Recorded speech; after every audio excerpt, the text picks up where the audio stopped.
কোন মায়ের দুধ খেয়েছি আমি দেখবো, আসেন আমার সামনে আসেন। আজকে মাইক কেড়ে নেন তো, মাইক আজকে ছেড়ে দিলাম, আন কেড়ে নিন। আগস্ট আসার আগেও যদি জুলুমগুলো বন্ধ না হয়, আবার আগস্ট আসলে কিছু ঘটে যাবে।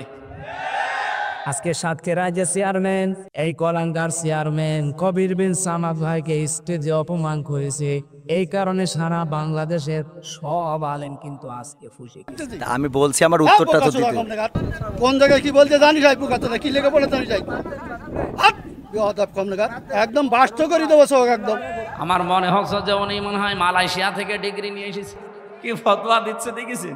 আমি আজকে ওপেন চ্যালেঞ্জ দিচ্ছি কুষ্টিয়ার বুকে, এটা রেকর্ড হচ্ছে সারা বাংলাদেশের ৫৬,০০০ বর্গ মাইলে আমি যেখানে যাব, কোরআনের পক্ষে যারা আছে, একামতে দিনের পক্ষে যারা, এদেশে আল্লাহর আইন যাদের দ্বারা কায়েম হওয়ার সম্ভাবনা আছে, তাদের পক্ষে আমি রায় চাবো, সিদ্ধান্ত চাবো, ভোট চাবো। কেউ নিষেধ করলে আমার নিষেধ করেন। কোন মায়ের দুধ খেয়েছি আমি দেখবো, আসেন আমার সামনে আসেন। আজকে মাইক কেড়ে নেন তো, মাইক আজকে ছেড়ে দিলাম, আন কেড়ে নিন।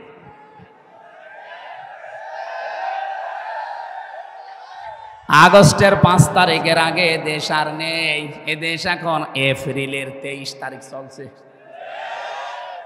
আগস্ট আসতে আর কয়েক মাস আছে। আমার মনে হয় এই আগস্ট আসার আগে দেশে এখনো কিছু জুলুম আছে, এই জুলুমগুলো আমরা চাই যেন বন্ধ হয়। এই আগস্ট আসার আগেও যদি এই জুলুমগুলো বন্ধ না হয়, আবার আগস্ট আসলে কিছু ঘটে যাবে।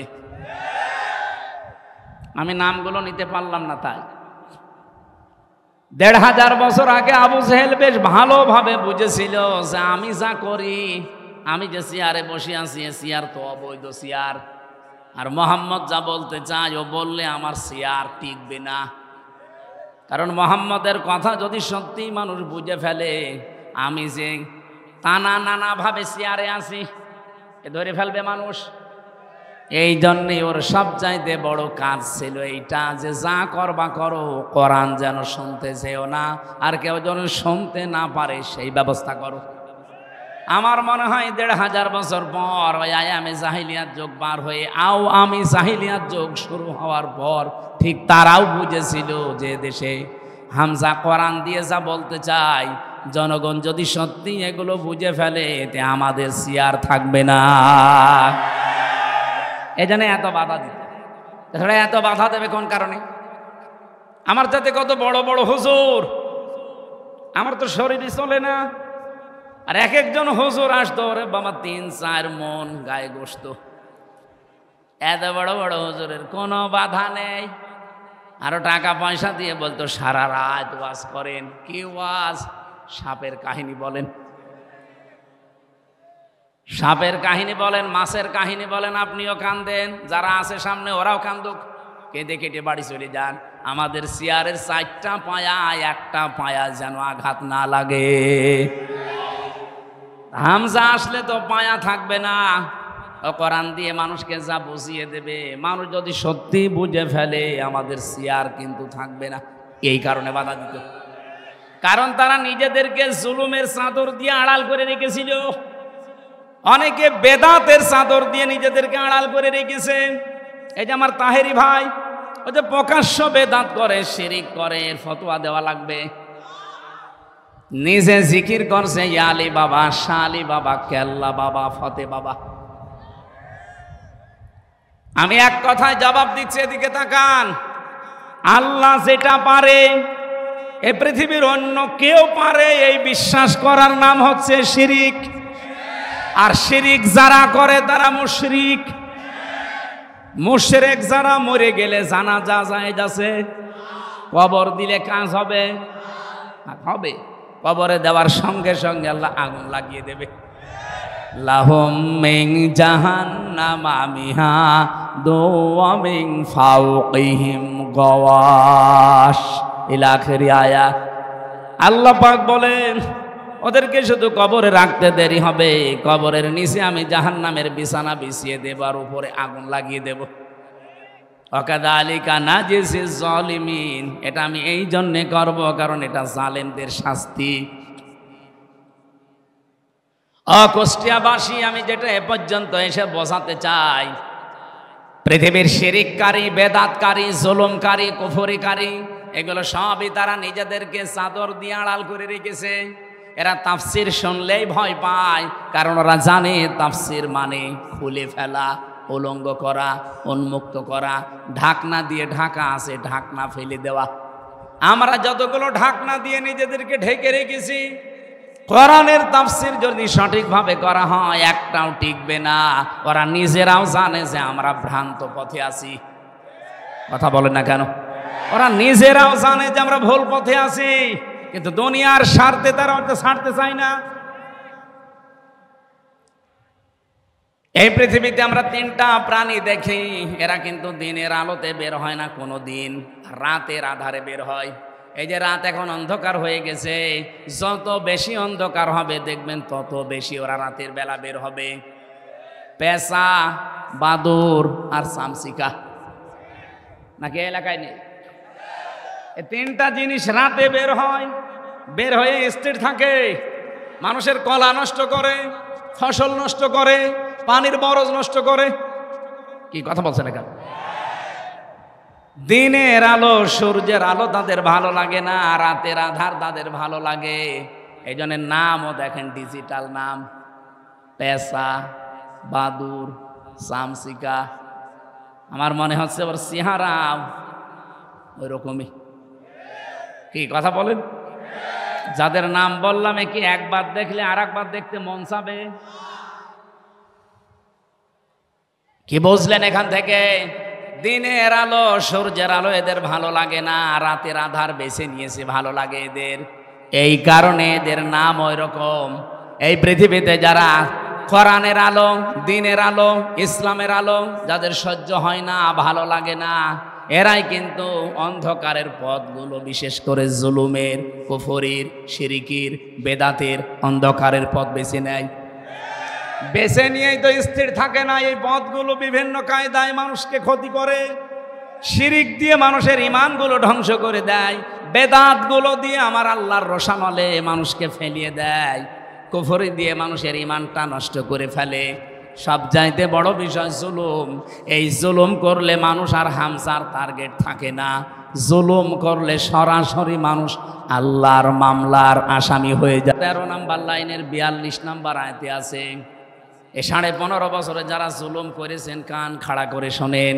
হ্যাঁ, আমি জানি আপনার কাছে এটা পৌঁছাবে। অকল ইন্নামাস সাবিলু আলাল্লাযীনা ইয়াযলিমুনান নাস ওয়া ইয়াবগুনা ফিল আরদি বিগাইরিল হক উলাইকা লাহুম আযাবুন আলীম। আমি একটা দুইটা না, আমার বিশ্ববিদ্যালয়ে থাকাকালীন আমি আয়াতের সাথে প্রায় 42টার উপরে তাফসির মিলিয়েছিলাম। 42টা মুফাসসির সব আয়াতের ব্যাপারে এক কথাই লিখেছেন। আল্লাহ পাক বলেন, আমি নিজে অভিযোগ দেব, মামলা দেব, কেস করব তাদের বিরুদ্ধে, দুনিয়াতে যারা মানুষ হয়ে মানুষের উপরে জুলুম করছে। শব্দের দিকে খেয়াল করেন তো, আপনি আলেম না? ইয়াজলিমুনান নাস দিয়েছেন আল্লাহ, ইয়াজলিমুনাল মুসলিমুনা দেয়নি।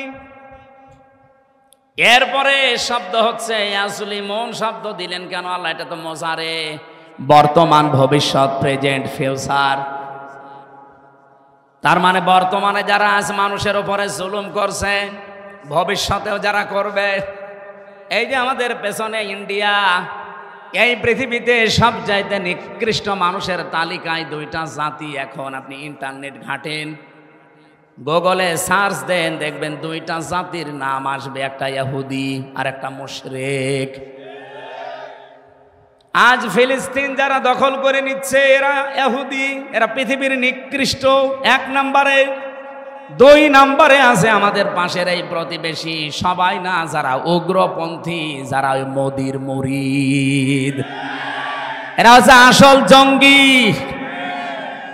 আল্লাহর ঘর মসজিদগুলো সব আজ ভেঙে দিচ্ছে, ধোয়া তুলে। কি ধোয়া? ভুয়া ধোয়া তুলেছে তারা, বলে 500 বছর আগে এখানে মন্দির ছিল, এই জন্য আমরা ভেঙে দিয়ে মন্দির বানাবো। আরে শয়তান, পৃথিবীতে আর জায়গা পাও না, যত মন্দির তোমার সব মসজিদের নিচে পাওয়া যায়। বিশ্বের মানুষেরা আজ দেখে মাটির নিচে কেউ তেল পায়, গ্যাস পায়, সোনা পায়, রূপা পায়, আর শয়তানরা মাটির নিচে শুধু পায় মন্দির। তবে যেখানে সেখানে না, শুধু মসজিদের নিচে পায়। এক কথা বলেন না কেন? এই দৌলতপুর থানা হিন্দু নেই বলেন? আমরা আজ পর্যন্ত কোনোদিন আওয়াজ তুলেছি যে এই দেশে যত মন্দির আছে 1000 বছর আগে এখানে আমাদের মসজিদ ছিল, আমরা ভেঙে দেব? তুলেছি? অথচ অলরেডি গতকালকে ওরা অলরেডি দাঙ্গা বাঁধিয়ে দিয়েছে। পৃথিবীর নিকৃষ্ট জাতিতে এখন ইহুদিদের উপরে চলে যাচ্ছে এরা। মুসলমানদের বাপ দাদা, আমাদের পূর্বপুরুষ যারা, তারা ওয়াকফ করেছিল মসজিদ, মাদ্রাসা, খানকা, গোরস্থান, ঈদগাহ, এগুলো সব আজ ওয়াকফ আইনটা বাতিল করে দিয়ে অবৈধ আইন তৈরি করে মুসলমানদের এগুলো সব তারা দখল করে নিচ্ছে। একটা হাদিস পড়ছিলাম আজকে, বিশ্বনবী জানিয়েছেন, আনাবি জাররিন রাদিয়াল্লাহু তাআলা আনহু قال قال النبي صلى الله عليه وسلم من ادعى ما ليس له فليس منا ওয়ালিয়াতাবাওয়া মাকআদাহু মিনান নার। রাহু মুসলিম। বিশ্বনবী বলেন, ওই লোকটা কোন লোক? এ পর্যন্তর পরে নবী কিছু বলেননি। ওই লোকটা কোন লোক? যেই লোকের দখলে ওই জিনিস থাকার কথা না, জোর করে নিজের দখলে যদি ওই জিনিস সে নিয়ে নেয়, সঙ্গে সঙ্গে ফালাইসা মিন্না, সে আমার উম্মত থেকে বের হয়ে যায়। কিছু বুঝেছেন না? বোঝেন? আমি আগে ব্যাখ্যাটা বলি। দেখেন, যেই জিনিস আপনার দখলে থাকার কথা না, ওইটা যদি আপনি নিজের দখলে নিয়ে নেন, সঙ্গে সঙ্গে আপনি নবীর উম্মত থেকে বের হয়ে গেছেন। এই গল্প করছেন মানে?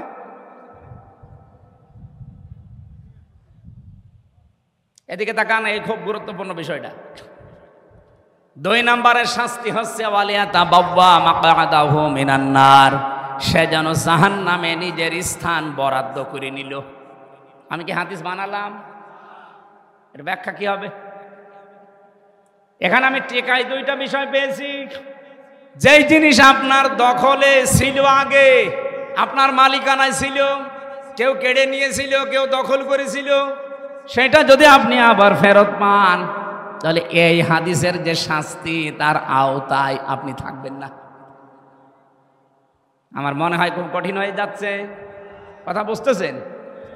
যে জিনিস আপনারই ছিল, আপনার আন্ডারে ছিল, কেউ কেড়ে নিয়েছিল, কেউ জোর জবরদস্তি করে দখলে রেখেছিল, এখন যদি ওইটি আপনি আবার ফেরত পান, আপনি দখলবাজ না, দখলদার না, আপনার নিজের জিনিস আপনি নিজে ফেরত পেয়েছেন।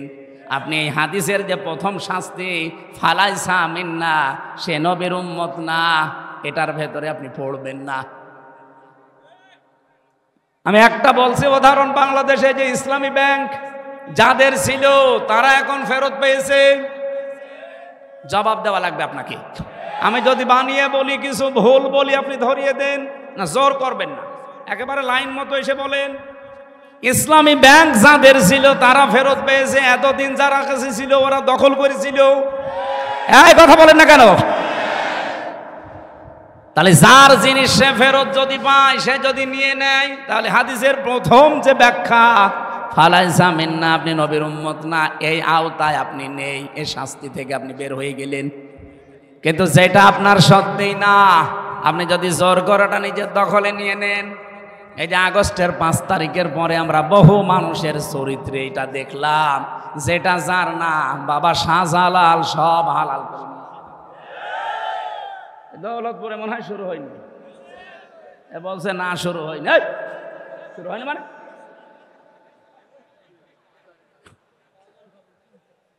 হুজুর মনে হয় ওই দলের। বলছে না শুরু হয়নি, ও টপি কেটে দিলে তখন বলবে না শুরু হয়েছে। কত কিছু আমরা দেখতে পাচ্ছি আগস্টের 5 তারিখের পরে, কত কিছু মানুষ দখল করে নিচ্ছে, অথচ সেই জিনিস তার হওয়ার কথা ছিল না। এই আন্দাজে চিল্লাছেন মানে কিছু বুঝেছেন? ঠিক আছে, এ তো খুব চালাক এলাকার মানুষেরা, শহরের মানুষ তো। শহরের মানুষ দেখলে বাংলাদেশের মানুষ এমনি ভয় পায়, কারণ এরা মানুষ জবাই করে শহরের ওপরে রেখে দেয়। অবশ্য ঠিক, এই আসতে বলে, রেকর্ড হচ্ছে। আমি আবার রিপিট করছি কারণ এটা খুব দরকার। যেই জিনিস আপনার না, যদি জোর করে, জবরদস্তি করে, দখল করে, কায়দা করে, যে কোনোভাবে নিজের আয়ত্তে নিয়ে নেন, ওটা ফেরত দেওয়া লাগবে। ওটা যদি কেউ ফেরত না দিয়ে নিজের কাছেই রেখে দেন, ওই অবস্থায় যদি মারা যান, আপনি নবীর উম্মত না। আর নবীর উম্মত যদি হয়ে না মরে, ওর জন্য জানাজা জায়েজ আছে, কবরে দেওয়া। তাহলে কে মরে যাচ্ছে আমরা কেন জবাই করব, কেন তার জানাজা দেব, কবরে দেব বলেন? আজকে কুষ্টিয়ার একজন মারা গেছে, আমি নাম নিলাম না। অনেক বহু কিছু 15.5 বছরে দখল করেছিল। এখন অনেকেই তার এই দখলকৃত জিনিস এই 8.5 মাস 9 মাসের ভেতরে তারাও বাবা শাহজালাল সব হালাল বলে আবার নিয়ে নিয়েছে। আমার মনে হয় এই ঝামেলায় পড়েছে, এই কারণে স্টক করে আজকে পটল তুলেছে। আমি কমেন্টে দেখলাম, মেসেজ বক্সে যে 100 জনের প্রায় 99 জন বলছে আলহামদুলিল্লাহ। ইন্না লিল্লাহ কেউ লেখে না। সে যাই হোক, আপনাদের নাম শোনার দরকার নেই, ফেরেশতারা জানলে আর আমি জানলে হবে। এরকম জীবন যেন সামনে কেউ গঠন না করে। তাও তো সে একটা পাতি নেতা ছিল। আরে পাতি যার পেছনে থাকতো, সে যদি মরে যায়, আমার মনে হয় দেশে হিন্দুরাও বলবে আলহামদুলিল্লাহ।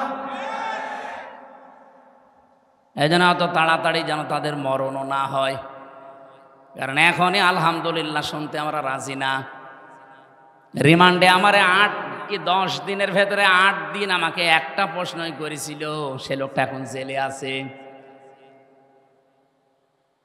তৌফিক এলাহি না, জ্বালানি উপদেষ্টা ছিল। আর একজন ছিল এইচটি ইমাম, সিরাজগঞ্জের। এই লোকটা মারা যাওয়ার পরে আমি দেখেছিলাম বহু মানুষ ইনবক্সে কেউ ইন্না লিল্লাহ লেখে না, লেখে সব আলহামদুলিল্লাহ। আমি তো মোবাইলও চালাই না ওইভাবে, আমি বুঝিও না ভালো। আমার ওই শালাটা চালাইতো, ও শালা তো শালাই, ও লিখেছে আলহামদুলিল্লাহ। যেহেতু নামে আমার চলছে মুফতি আমির হামজা কুষ্টিয়া, ওই শয়তানরা ওইটা লিখেছে। রিমান্ডে আমারে বলছে কেন আলহামদুলিল্লাহ লিখলেন? কই, এই যে ঠিক সবই ঠিক আছে, কিন্তু লিখেছে আমার শালা, আর শালার সব দোষ আমার ঘাড়ে। এই 10 দিন রিমান্ডের 8 দিন যে শাস্তি আমারে দিয়েছিল, প্রতিদিন ওই একই রকম। আমার আগে একজনকে নিয়ে গেল, দেখলাম বাড়ি চট্টগ্রামে ছাত্র দলের এক ভাই, ওরে নিয়ে যেই নখ তুলছিল। ওদের কাছে এমন একটা চেয়ার আছে, আমাকে দেখায় না, আমাকে বসিয়েছিল কিন্তু আমাকে ঘোরায়নি, কিন্তু ওই ভাইকে বসিয়ে আবার ঘুরিয়েছিল। এরকম চেয়ারে বসিয়ে 2 ক্লিপ দিয়ে হাত আটকিয়ে দেয়, পা আটকিয়ে দেয়, এ গলার কাছে একটা যে লাগিয়ে দেয় রাবার, আপনি নড়াচড়া করতে পারবেন না। হঠাৎ একটা মেশিন নিয়ে আসবে, মেশিন আমি দেখেছিলাম, এই হাতের কাছে আর পায়ের কাছে লাগিয়ে দেয়, এমনভাবে সেট করা, মনে আছে যে আমার হাত দেখে বানিয়েছে। হাতের কাছে লাগিয়ে শুধু একটা সুইচ টিপ দিলে একবারে নখগুলো খুলে সব চলে আসে। আর আপনি দেখেন এখন এই নখ খুলে কেমন ফিনকি দিয়ে রক্ত বের হয়। নখ খুলে গেলে যখন রক্ত ফিনকি দিয়ে আসে, তখন পাতলা মিহি ওই যে মোল্লা সল্ট ওইটা ছিটিয়ে দেয়। শুনতেই কেমন লাগছে, যারা দিল কেমন লাগছিল তার। আমি মাটির নিচে ওই সময় হাও মাও করে চিৎকার করছে লোকটা, নিয়ে এসে আমার রুমেই দিল। কারণ প্রত্যেকের রুম আলাদা, পাশের রুমে যে দেওয়া, যে মোটা মোটা রড দেওয়া, সব দেখা যাচ্ছে। দেখছি ফিনকি দিয়ে রক্ত বের হচ্ছিল, ওই জায়গায় লবণ দিয়েছে। তাও মোটা লবণ দিলে তো হয়তো, পাতলা মিহি লবণ দিয়েছে। বলছে আমার একটা টিপ দিয়েছিল সুইচে, এক টিপে নাকি 120 বার করে ঘোরে ওই চেয়ারটা। 1 মিনিট পরে মনে হয় যে আমি 8-10টা পৃথিবী দেখতে পাচ্ছি। অবশ্য সুবহানাল্লাহ। দৌলতপুরের মানুষ তো দৌলতপুরের মতোই। বলেন তো যে একটু হালকা বর্ণনা বললাম, তাও আমার উপরে হয়নি, আমার সাথে ছিল তার উপরে একজন আলেম আমার সাথে ছিল, মুফতি ফখরুল ইসলাম। লোকটা শেষে এসে আমি 3 বছরের ভেতরে তারে 1 বছর পেয়েছিলাম একসাথে। ওরে ডান্ডা বেড়ি দিয়ে 24 ঘন্টা ওই ফাঁসির কন্ডেম সেলের ভেতরে আমার রুমে দিয়েছিল। মাঝে মাঝে দেখি হাত পা সাটপাট হয়ে পড়ে আছে। কি ভাই আপনি এমন করেন? আমারে বলছে, হামজা ভাই আপনার সাথে রিমান্ডে কি করেছে আমি জানি না, তবে আমারে নিয়ে পায়ের ভেতরে হাত দিয়ে, সামনে লোহার ব্যারিকেড ছিল, ও লোহার ব্যারিকেডের সাথে হাত আটকিয়ে দিয়েছে হ্যান্ডকাপ দিয়ে। 2 মিনিট 5 মিনিট না, 3 বছর এভাবে আটকে রেখেছে, 24 ঘন্টা।